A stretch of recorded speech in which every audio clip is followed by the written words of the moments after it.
સૌથી પહેલા અમારા જિલ્લાના કાર્યકારી પ્રમુખ જગાભાઈ, પાવીજતપુરના પ્રમુખ કાજલભાઈ, બોરડેલી વિરોધ પક્ષના નેતા જિગ્નેશભાઈ અને છોટાઉદેપુર યુવા પ્રમુખ ઉમેશભાઈ, અમે બધા આપનું સ્વાગત કરીએ છીએ. આજની આ જે પ્રેસ વાર્તા છે ખૂબ મહત્વના વિષય ઉપર અમે રાખી છે અને એ આદિવાસી વિકાસના ફંડનો જે દુરુપયોગ થઈ રહ્યો છે અને જે કૌભાંડો ચાલી રહ્યા છે એના વિશે છે. આપ સૌને ખબર હશે કે ગઈ 20 તારીખે સમાચાર માધ્યમોમાં એક સમાચાર આવ્યા કે છોટાઉદેપુર અને નર્મદા જિલ્લાના ટ્રાઇબલ સપ્લાન ઓફિસના એ જિલ્લાના જે પ્રભારી છે, પ્રભારી મંત્રી ભીખુસિંહ પરમાર,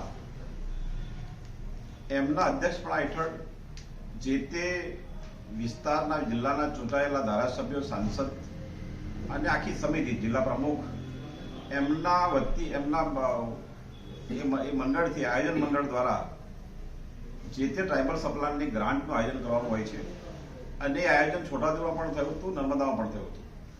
પરંતુ ન્યૂઝપેપરમાં આવેલી માહિતી મુજબ એ આયોજનની આખી ડાયરી પ્રભારી મંત્રી શ્રી પોતાના ઘરે મંગાવી લીધી હતી અને પછી ભાજપના કોઈ નેતાના બંગલે જઈને એ 2 જણા 25 કરોડનું આયોજન કર્યું અને એ જે હકીકત છે એને અહીંના સાંસદ શ્રી જસુભાઈ અને જિલ્લાના 3 ધારાસભ્યો, છોટાઉદેપુરના ધારાસભ્ય, પાવીજતપુરના, સંખેડાના, એ લોકોની જવાબદારી છે કે આ ફંડનું યોગ્ય આયોજન થાય.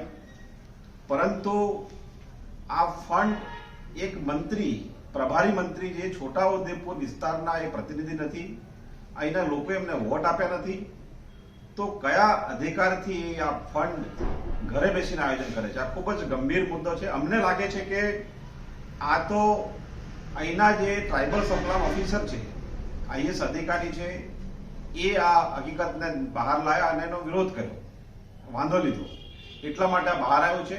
નહીં તો ભૂતકાળમાં આ રીતે આ 30 વર્ષમાં ભાજપની સરકારે આદિવાસીઓનો જે ફંડ છે એનો આવો ગેરવહીવટ કર્યો છે એવું બહુ સ્પષ્ટ દેખાય છે.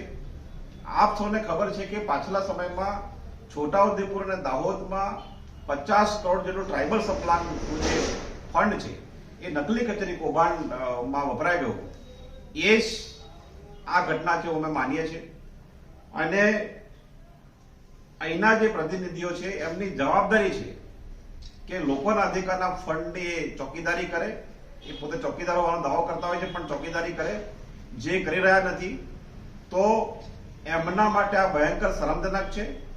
એ લોકોએ જે લોકો એમને વોટ આપ્યા છે, એ મતદારોને એમણે દ્રોહ કર્યો છે, એમની જવાબદારી છે, એ નિભાવી નથી રહ્યા. તો અમે આ એક પત્ર લખ્યો છે.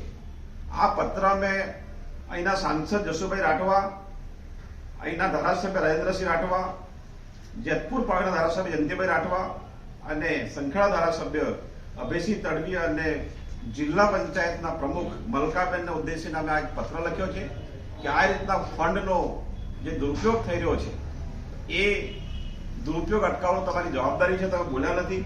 આજે 20 તારીખના જે સમાચાર આવ્યા છે, આજે તારીખ 24 થઈ છે, 23 થઈ છે, આટલા દિવસ સુધી હજી પણ એમણે કોઈ પ્રતિક્રિયા આપી નથી. મતલબ કે એ આ જિલ્લાના લોકોના જે વિકાસના જે ફંડ છે, અધિકારના ફંડ છે, એનો કેવી રીતનો ઉપયોગ થવો જોઈએ એના માટે બિલકુલ બેદરકાર છે. અથવા તો એમની પાર્ટી જે પ્રકાર નિર્ણય કરે છે, પાર્ટીના દબાણમાં આ સાંસદ અને ધારાસભ્ય કશું જ બોલતા નથી.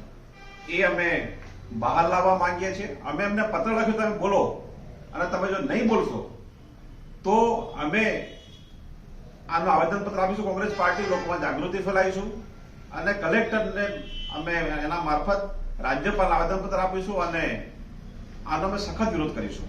આ અમે આ પત્રમાં લખ્યું છે. અમને આશા છે કે આ પત્ર વાંચીને સાંસદશ્રીના આ ધારાસભ્ય 3 અને જિલ્લા પંચાયત પ્રમુખ એનો ખુલાસો કરશે અને એમની જવાબદારી છે પબ્લિક માટે. એમને લોકોએ વોટ આપ્યા છે, એ જવાબદાર લોકો છે. તો એ આના વિશે શું કર્યું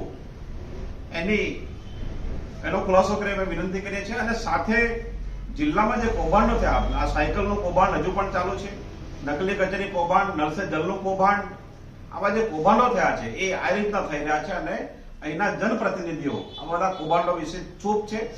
એ એમની ભાજપ પાર્ટીના દબાણમાં આ ચૂપ છે અને અમને લાગે છે કે આ માત્ર ભીખુસિંહનું કામ નથી. આ બીજા કોઈ વ્યક્તિ છે, કોઈ એજન્સી છે જે છોટાઉદેપુરના લોકોના વિકાસના નાણાં એ રીતના ચાવ કરી જાય છે. એ અમને શંકા છે, એના કારણે પત્ર લખ્યો છે. અમને આશા છે કે તમે આ પત્રની માહિતી આ 3 ધારાસભ્યો, જિલ્લા પ્રમુખ અને ખાસ અહીંના સાંસદ એમને આ પૂછશો અને એ લોકો શું આના વિશેની વાત વિરોધ કે રજૂઆત કરી રહ્યા છે એ ખુલાસો કરાવશો એમાં વિનંતી કરીએ છીએ. હવે એજન્સી દ્વારા ભીખુસિંહનો ઉપયોગ કરીને હાથો બનાવીને કામ કરાવતા એવું લાગી રહ્યું છે. મને લાગે છે કે ભીખુસિંહ જે છે એમને અમે મળ્યા છે અને ભીખુસિંહ આટલા મોટા ફંડનું આયોજન કરી શકે એવી ક્ષમતા ધરાવતા નથી. એટલે કોઈક એજન્સી છે જે કદાચ આ બધાને પોષે છે, ટુકડા ફેંકી આપે છે, એટલા માટે કોઈ બોલતું નથી અને ભીખુસિંહ એના હાથા બન્યા છે એવું અમને લાગે છે. અને પ્રભારી મંત્રીઓ જે છે એની આ જિલ્લામાં એ અમારા પ્રતિનિધિ નથી. અહીંયા કોઈ લોકો એમને વોટ આપ્યા નથી, તો અહીંના વિકાસના નાણાંનો વહીવટ, આયોજન ઘરે બેસીને એમને કરવાનો કોઈ અધિકાર બનતો નથી. આ ગુનાહિત કૃત્ય છે અને સરકારે પણ અહીં નોંધ લેવી જોઈએ, અમે માનીએ છીએ.